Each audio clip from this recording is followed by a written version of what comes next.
Nous sommes le mardi 15 avril 2014. Bonjour, bonsoir à tous. Un plaisir de vous retrouver pour cette nouvelle édition d'information Pulsation. L'essentiel de l'actualité de la journée à l'initiative du mouvement patriotique de l'opposition démocratique. Plusieurs centaines de personnes ont gagné les roues ce mardi à Port-au-Prince dans le cadre de la mobilisation visant à obtenir le départ du chef de l'État. Les manifestants exigeaient que le président Michel Martelly s'explique sur ces déclarations selon lesquelles les caisses de l'État sont vides. La police a dispersé violemment la manifestation à coups de gaz lacrymogène alors que la foule se dirigeait vers le palais national. Des tirs nourris ont été entendus à l'annexe du ministère de l'Intérieur, semant la panique dans l'air du Champ de Mars. Le parti politique Réponse Paysan, proche du chef de l'État, annonce du 12 au 19 mai une semaine de solidarité avec le président Michel Martelly dans le cadre de la commémoration du 3e anniversaire de son investiture. Fidel Monchéry fait état également d'une pétition pour recueillir des signatures de citoyens qui apportent leur soutien au président Martelly. Maître Esther Février du CONACED, Jean-Tel Joseph du consortium des partis politiques et Enold Joseph de la KID sont les 3 nouveaux membres de la commission de suivi de l'accord d'El Rancho qui est de nouveau complet. Ils ont été désignés ce mardi par les partis politiques ayant paraphé le dit accord en remplacement de Roudieri, Imler Rebu et Patrick Sully-Joseph qui ont intégré le gouvernement. En République dominicaine, plusieurs écoles refusent d'accueillir des enfants d'origine haïtienne suite à la décision de la Cour constitutionnelle dominicaine selon un rapport de l'Institut des droits de l'homme au Georgetown University Law Center. De nombreux enfants en âge d'être scolarisés sont refoulés ou harcelés en raison d'interprétations arbitraires de l'arrêt 168-13 et des lois dominicaines, note le rapport. L'actualité sur le plan international, l'Ukraine a déployé ses forces armées et des chars dans l'est du pays face aux insurgés pro-russes. Le commandant de l'opération menace de liquider ceux qui ne déposeraient pas les armes. À Moscou, le premier ministre russe Dmitri Medvedev estime que l'Ukraine est au bord de la guerre civile. La ville de Valparaiso au Chili est toujours en proie aux flammes. Le bilan de l'incendie qui ravage la région depuis samedi est de 15 morts, plus de 10 000 personnes déplacées, dont 8 000 sinistrés. Puis en sport, le Real Madrid et le FC Barcelone s'affronteront une 3e fois de la saison ce mercredi pour la finale de la Copa del Rey. Le rendez-vous est à Mestalla de Valence. Voilà, mesdames et messieurs, pour le menu du journal.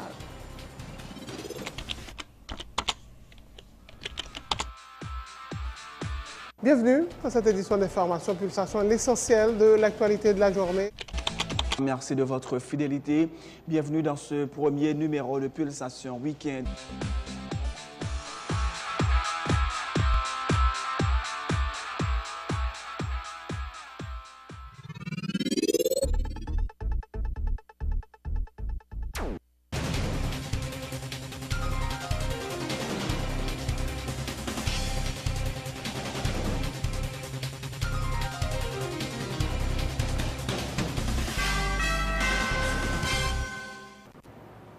Chef, bonjour, bonsoir et bienvenue dans ce journal. En couverture, plusieurs centaines de personnes ont gagné les rues à Port-au-Prince ce mardi 15 avril à l'initiative du mouvement patriotique de l'opposition démocratique MOPOD dans le but de continuer d'exiger la démission du président de la République Michel Martelly et l'organisation d'élections générales anticipées. Partis du quartier populaire de Bel-Air, les manifestants dont les figures connues de l'opposition ont sillonné plusieurs quartiers de la capitale avant de prendre fin au Champ de Mars suite à l'intervention brutale de la police sur tout le parcours. Ils lançaient des propos hostiles au chef de l'État qu'ils accusent de corruption, exigeaient qu'il s'explique sur ses récentes déclarations selon lesquelles les caisses de l'État sont vides. Suivez.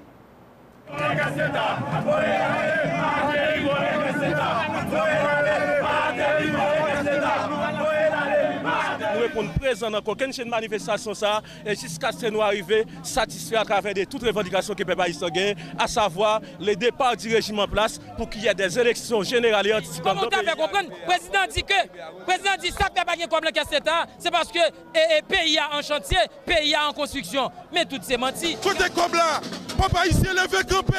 C'est pas possible pour accepter ça. C'est pas sincère. C'est qu'elle qui sautait. Il connaît le bralé, qu'elle sautait. Il bralé, pas prendre longtemps. Pas de carnaval de fleurs, ça. Ou pas même pour qu'on ait moitié. Ou elle exercice fiscal et puis pour caisse l'État vide. Pas de raison pour caisse l'État vide parce que c'est des projets qu'on a utilisés, qui vont même utiliser même et puis pour caisse l'État vide. Ça montre que son gouvernement qui va contrôler tête. Le président a avoué que le vol est tout comme là. Le président a avoué, il reconnaît que le vol est tout comme là. Et dans une situation comme ça, il fait tout à l'entrée pénitentiaire nationale. Jusqu'à ce que Martelly allait, jusqu'à ce que nous arrivions à mettre un gouvernement de transition. Cette manifestation, ça, c'est contre toute dérive pour voir Martelly la motte là. Qui après le film fait toute gagotte li, aujourd'hui ils ont déclaré pas de cop dans caisse l'État. Donc tout ça c'est raison qui explique la présence du peuple là. Nous pas dans Martelly, nous pas Martelly. Nous pas voulons moun sa yo. Nous pas voulons yo voler toute richesse pays. Aujourd'hui nous sur route pour libérer le pays avec Martelly. Nous te dit avant mondial là, faut chasser monsieur sa yo. En vérité, faut pas ni Martelly ni la mort peine de mort. Moun capteur de nous, aujourd'hui nous déterminer tout le monde vrai pour capable on fois encore chasser voyous sa yo au pouvoir. Voilà, plusieurs centaines de personnes dans les rues, des opposants au régime en place justement pour demander et réclamer le départ du chef de l'État. La police a dispersé violemment la manifestation à coups de gaz lacrymogène alors que la foule prenait la direction du Palais national. Des tirs nourris ont été entendus à l'annexe du ministère de l'Intérieur, semant la panique dans l'air du Champ de Mars.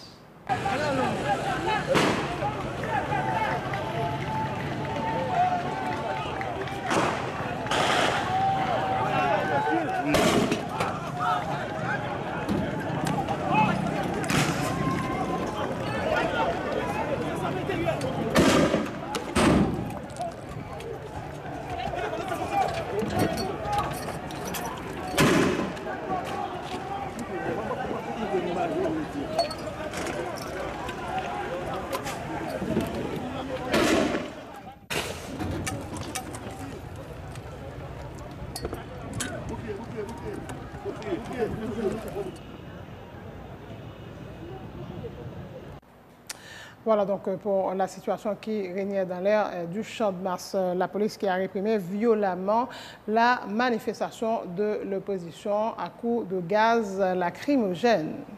Le parti politique Réponse Paysan, proche du chef de l'État, annonce du 12 au 19 mai une semaine de solidarité avec Michel Martelly dans le cadre de la commémoration du 3e anniversaire de son investiture. Fidèle Monchéri fait état également d'une pétition pour recueillir des signatures de citoyens qui apportent leur soutien au chef de l'État en réponse à l'initiative de l'amicale des juristes qui a mis en circulation une pétition pour recueillir l'adhésion des citoyens au projet de destitution du président de la République en raison de sa proximité avec des personnages dont les noms sont cités notamment dans le narcotrafic et le kidnapping. La conférence de presse jeudi là, c'est pour nous annoncer une semaine de solidarité à président Martelly. Chaque année mandat arrivé, un an mandat bout, nous tout fait, la commencé du 12 au 19 mai. Ensuite, pour nous dire que un ensemble de candidats qui déjà inscrits dans Réponse Paysan pour les élections primaires, nous allons organiser une assemblée générale avec eux et gagner dans cette salle là et élection générale et assemblée générale ça la fête le 14. Troisième élément de la conférence là, c'est pour nous dire que nous gagnons une pétition qui déjà prend dans la rue pour nous. Même gens avec M. René Julien qui tendait des bagages qui dit qu'il n'y a pas aucun fondement et il dit qu'il était président 48 heures pour te répondre. S'il ne pas répondre, il a rassemblé signature pour aller devant le Parlement. Nous-mêmes, tout nous dit que le président n'a pas pour répondre à ça. M. René Julien dit dans une lettre qui n'a aucune documentation qui part au tribunal. Donc nous dit que nous-mêmes, au niveau Réponse Paysan, nous lançons une pétition qui pourra marcher à travers les 10 départements, les 140 communes et les 538 sections communales. La ministre de l'Économie et des Finances, Marie-Carmel Jean-Marie, va déposer ce mercredi au Parlement le projet de budget pour l'année fiscale 2014-2015. L'information est confirmée par le président de la Commission économie de la Chambre des députés, Antoine Rodon. Bien-aimé, les prévisions de recettes ont certes été revues à la baisse, mais ce projet de budget prévoit une augmentation de salaire pour les enseignants, le personnel médical et les policiers, a indiqué l'élu de Cerca Cavaral, qui se félicite de cette décision du gouvernement. Le budget est réduit à la baisse. Document prévision à l'ordre de 118 milliards de gouttes. Et c'est ça que prévoit venir nous jusqu'à date, d'après toute dernière planification que nous avons gagnée. Parce que nous avons pile contrainte aujourd'hui, surtout recettes, pas de rendez-vous, prévision qui est faite, qui est censé pas respecter par rapport à tout problème que nous avons dans le pays aujourd'hui. Mais ce qui est plus important, c'est le cas des professeurs, des auxiliaires infirmières, du personnel médical dans le pays, qui est toujours traité en parent pauvre, et le cas des policiers, que nous estimons qu'ils ont tenu compte de eux, et ils ont même une marge de manœuvre pour permettre qu'ils joignent une rallonge, surtout par rapport à salaire qui ont toujours traité en parent pauvre. Je crois qu'il y a une légère augmentation pour les policiers, les personnels médicaux. On était un accord qui était fait avec les professeurs. Accord ça non seulement le tenir compte, et l'enveloppe ça permet que un gros morceau qui oblige à jouer un secteur éducatif là dans le pays. Et l'on a analysé ensemble, l'exécutif a dit qu'il n'y a pas qu'à tenir compte des professeurs, il n'y a pas tenir compte des auxiliaires, infirmières, médecins dans le pays. Et il n'y a pas de tenir compte des professeurs qui ont perdu nuit, qui ont perdu sécurité à travers la République. Et ça a fait que il y a un tir à longe pour les professeurs, les policiers, le personnel médical dans le pays. Parlementaires, députés, sénateurs. Et aussitôt que le dépôt a fait officiellement, nous allons mettre des bouchées doubles pour nous rendre le document légal et pour des pensions continuer faites à travers la République. Autre point de l'actualité, Maître Auster Février du CONACED, Jean-Tel Joseph du consortium des partis politiques et Enol Joseph de l'ACI de la Convention Unité démocratique sont les 3 nouveaux membres de la commission de suivi de l'accord d'El Rancho. La commission de suivi qui est de nouveau au complet. Ils ont été désignés ce mardi par les partis politiques et un paraphé. Le dit accord en remplacement de Rudy Erivo, Imler Rebu et Patrick Sully Joseph qui ont intégré le gouvernement. Les nouveaux membres de la commission de suivi de l'accord d'El Rancho informent qu'ils vont rencontrer les différents acteurs dans le cadre de l'application de l'accord, justement, notamment le Sénat de la République qui presse de voter les amendements à la loi électorale. M. Auster Février rappelle que l'article 12 de l'accord d'El Rancho dit clairement ce qui doit être fait lorsque l'une des parties refuse en ce qui la concerne le suivi de l'accord. Tour à tour, Jean-Tel Joseph et Auster Février. À partir d'aujourd'hui, je vais faire mon représentant tout parti politique qui a participé dans l'assise là. Je vais garantir avec la population, nous allons faire travail là avec transparence et nous espérons que nous croyons que Haïti met espérer de nous le travail que nous avons pour nous faire. D'ailleurs, une équipe très compétente, très expérimentée qui est avec nous. Moi, je pense en tant que jeune garçon, je vais apporter contribution PAM dans le comité suivi pour effectivement accord El Rancho à venir en réalité pour élection organisée. Il y a les partis politiques qui ont choisi 3 représentants et 3 représentants ça ils ont une ministre, eh bien ils n'ont pas qu'à siéger encore. Eh bien, la conférence épiscopale, au niveau de la commission de suivi, il convoquait les partis politiques pour le dire choisir. Et puis, par consensus, après discussion, il choisit 3 nouveaux membres qui viennent faire commission de suivi à toujours porter à 7.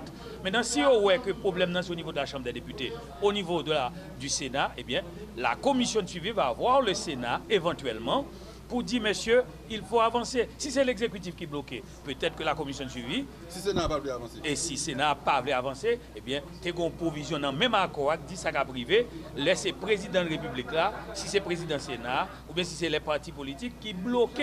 Et le ça, il a appliqué l'article 12. L'accord là prévoit ça capable de passer les problèmes. Oui, il n'y a pas appliqué. Écoutez bien, je vais faire un cours de sociologie prospective, monsieur. Écoutez, qui est-ce qui a pour l'initiative là, commission de suivi là pour les partis en présence des IES pour dire qui doit prendre initiative pour que, un, nous aller vers l'article 12, ou deux, pas aller vers l'article 12, et trois, les nous aller vers l'article 12, quelles seront les conséquences et qui est-ce qui va l'endosser, conséquences et responsabilités. Général Joseph, pour sa part, déplore que le groupe des 6 sénateurs de l'opposition choisit uniquement de rencontrer les partis politiques ayant dénoncé l'accord d'El Rancho. Pour lui, l'essentiel, c'est que les élections puissent avoir lieu avant la fin de l'année. Le rôle nous pral gagner, c'est essayer de contacter les principaux acteurs, surtout les gens qui sont dans le Sénat, 6 sénateurs. Ce sont des gens qui ont une pratique de fonctionnement avec eux. Moi-même, personnellement, j'ai essayé de discuter avec eux pour moi dans quelle mesure, puisque vous avez un accord, en pile là, vous avez un accord, depuis que vous voyez le projet d'amendement, il y a voté. Donc, nous allons discuter avec eux pour nous voir dans quelle mesure ils sont capables de voter le projet de loi d'amendement, loi électorale. Les sénateurs ont des exigences. D'après ça, me comprendre, ils ont demandé application, par exemple, puisque, bon, un argument, quoi. L'argument, c'est que dans CEP qui va mettre en place le projet d'amendement, nous avons un KEP qui a proposé et qui a souhaité c'est l'article 289 de la Constitution qui est appliqué pour KEP. Ça, nous-mêmes, effectivement, dans le dialogue qui a été fait, nous sommes là, nous avons fait réserve, pour nous dire ça honnêtement, le Sénat, respect, a fait réserve sous formation conseil électoral provisoire. Là. Donc, réserve, yo en dedans encore. Il faut me dire ça honnêtement, réserve yo dans l'accord. Donc, nous pourrons discuter en tant que membre de la commission suivi, non seulement avec les sénateurs, avec les gens qui étaient dans l'accord, pour nous voir dans quelle mesure nous avons une solution. Il faut qu'il y ait une élection qui fait fin année. Malheureusement, pour le groupe 6, moi, je fais une rencontre là, ils ont été invités seulement partis qui ne sont pas signés à l'accord, pas d'accord, mais qui sont d'accord avec eux. Moi-même, tu as suggéré dans le moment ça, puis tu as invité tout l'autre membre qui était signé à l'accord, qui est partisan à l'accord, ou qui est solidaire à l'accord, ou qui a souhaité tout pour l'élection faite fin année. Était présent ce mardi à l'hôtel El Rancho le ministre de la Communication, Rudy Erivo, qui dit souhaiter que les nouveaux membres de la commission de suivi poursuivent le travail que ses collègues élus avaient commencé. L'article 12 de l'accord peut être appliqué dans le cas où il y aurait blocage au niveau du Grand Corps, a rappelé l'ex-sénateur. Nous demandons pour que 3 membres qui font entrer là dans la commission de suivi, Dr Austin Février, Dr Buteau, ainsi que M. Jantel, puis continuer le travail que nous-mêmes nous avons commencé au niveau de la commission de suivi. Actuellement, tout acteur qui gagne pour jouer partition dans l'accord El Rancho et l'exécutif joue partition très bien. Il gagne une loi sur l'Académie créole qui est publiée, 11 résolutions et non contraignantes publiées dans le journal officiel de la République et la Cour supérieure des comptes et du contentieux administratif est en place, définitivement en place, avec tout juge qui l'a présent à leur poste. Et puis cela continue. Donc maintenant, il y a une chambre basse lui-même qui joue partition, côté que il voté article qui était mérité amendé au niveau de la loi électorale. Il reste maintenant aux honorables sénateurs de la République pour eux-mêmes baigner dans le sillage de l'exécutif et de la chambre basse. M'encourager, collègues et sénateurs, compatriotes, vous avez une mission historique. Alors, essayez, remplir, honorer avec toute grandeur d'âme que ça méritait. Il faut que nous votions articles qui méritaient amender au niveau de la loi électorale pour permettre à la machine électorale d'atteindre sa vitesse de croisière. Si ça n'a pas réussi fait, pour empêcher que le processus soit bloqué, campé en route, on va devoir ouvrir les portes de l'article 12 pour nous y engouffrer et permettre à la machine électorale d'atteindre sa vitesse de croisière. Autre point de l'actualité en République dominicaine, plusieurs écoles refusent d'accueillir des enfants d'origine haïtienne suite à la décision de la Cour constitutionnelle dominicaine, selon un rapport publié le 11 avril dernier par des chercheurs de l'Institut des droits de l'homme au Georgetown University Law Center, relayé par Huffington Post et Associated Press. Des enfants en âge d'être scolarisés sont refoulés ou harcelés en raison d'interprétations arbitraires de l'arrêt 168-13 13 et des Loa dominicaines. Des dizaines de familles sont concernées selon le rapport. Et de ce fait, certains enfants abandonnent l'école ou perdent des bourses, tandis que d'autres sont contraints au travail forcé des mineurs. La Constitution dominicaine accorde à chacun le droit à l'éducation, y compris les enfants sans papier, mais de nombreux responsables de l'école exigent une preuve de citoyenneté dominicaine lors de l'inscription ou avant des examens nationaux, précise le rapport des chercheurs de l'Institut des droits de l'homme au Georgetown University Law Center. La page internationale du journal dans quelques instants.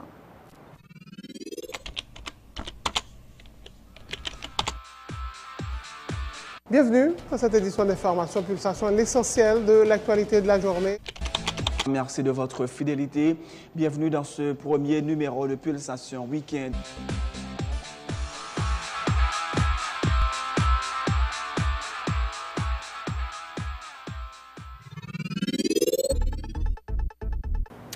Et voilà, c'est donc la fin de ce journal. Le rappel des titres avant de prendre congé de vous à l'initiative du mouvement patriotique de l'opposition démocratique. Et plusieurs centaines de personnes ont gagné les rues ce mardi à Port-au-Prince dans le cadre de la mobilisation visant à obtenir le départ du chef de l'État. Les manifestants exigeaient que le président Martelly s'explique sur ces déclarations selon lesquelles les caisses de l'État sont vides.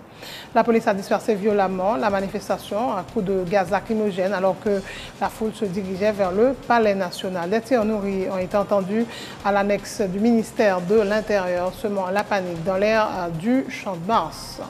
Le parti politique Réponse Paysan, proche du chef de l'État, annonce du 12 au 19 mai une semaine de solidarité avec le président Martelly dans le cadre de la commémoration du 3e anniversaire de son investiture. Fidèle Monchéri fait état également d'une pétition pour recueillir des signatures de citoyens qui apportent leur soutien au chef de l'État. Le 25 février du CONACED, Jean-Tel Joseph du consortium des partis politiques et Enol Joseph de la KID sont les 3 nouveaux membres de la commission de suivi de l'accord d'El Rancho qui est de nouveau complet. Ils ont été désignés ce mardi par les partis politiques ayant paraphé le dit accord. Remplacement de Rudy Rivo, Himmler Rebu et Patrick Sully Joseph qui ont intégré le gouvernement. En République dominicaine, plusieurs écoles refusent d'accueillir des enfants d'origine haïtienne suite à la décision de la Cour constitutionnelle dominicaine selon un rapport de l'Institut des droits de l'homme au Georgetown University Law Center. De nombreux enfants en âge d'être scolarisés sont refoulés ou harcelés en raison d'interprétations arbitraires de l'arrêt 168-13 et des lois dominicaines. Note le rapport. L'actualité sur le plan international, l'Ukraine a déployé ses forces armées et des chars dans l'est du pays face aux insurgés pro-russes. Le commandant de l'opération menace de liquider ceux qui ne déposeraient pas les armes. À Moscou, le Premier ministre russe Dmitry Medvedev estime que l'Ukraine est au bord de la guerre civile. La ville de Valparaiso, au Chili, est toujours en proie aux flammes. Le bilan de l'incendie qui ravage la région depuis samedi est de 15 morts, plus de 10 000 personnes déplacées, dont 8 000 sinistrés. Le Real Madrid et le FC Barcelone s'affronteront une 3e fois de la saison ce mercredi pour la finale de la Copa del Rey. Le rendez-vous était à Mestalla de Valence. Merci d'avoir suivi ce journal. Bonne suite de programme sur Télé Pluriel.